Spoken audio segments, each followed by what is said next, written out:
Knockout পর্ব আগেই নিশ্চিত করায় গ্রুপ পর্বের শেষ ম্যাচে জর্ডানের বিপক্ষে পূর্ণ শক্তির দল নামানোর ঝুঁকি নিচ্ছে না আর্জেন্টিনা। প্রধান কোচ লিওনেল স্কালোনি নিয়মিত খেলোয়াড়দের বিশ্রাম দিয়ে বিকল্প একাদশ নিয়ে পরিকল্পনা সাজিয়েছেন।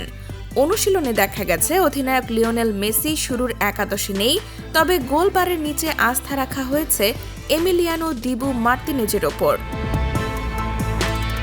যদিও অনুশীলনে গোলরক্ষকের দায়িত্ব পালন করেন হুয়ান মুসো, ম্যাচে দিবুই খেলবেন বলে ধারণা করা হচ্ছে।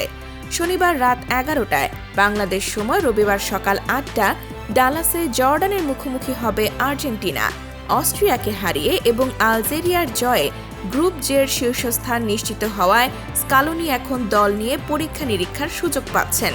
তার লক্ষ্য, যেসব ফুটবলার এখনও বিশ্বকাপে মাঠে নামার সুযোগ পাননি তাদের সুযোগ দেওয়া এবং একই সঙ্গে মূল খেলোয়াড়দের বিশ্রাম দিয়ে শেষ 32-এর ম্যাচের জন্য সতেজ রাখা।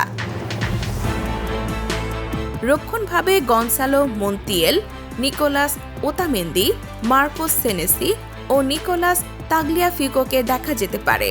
মাঝমাঠে লিয়ান্দ্রো পারেদেসের সঙ্গে Exequiel Palacios, Giovani Lo Celso কিংবা ভ্যালেন্তিন বার্কো এবং জুলিয়ানো সিমিওনে খেলতে পারেন।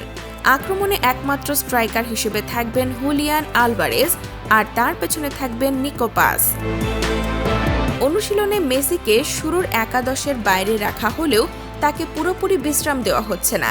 ম্যাচের দ্বিতীয়ার্ধে বদলি হিসেবে মাঠে নামানো হতে পারে বিশ্বকাপের অন্যতম সেরা এই তারকাকে।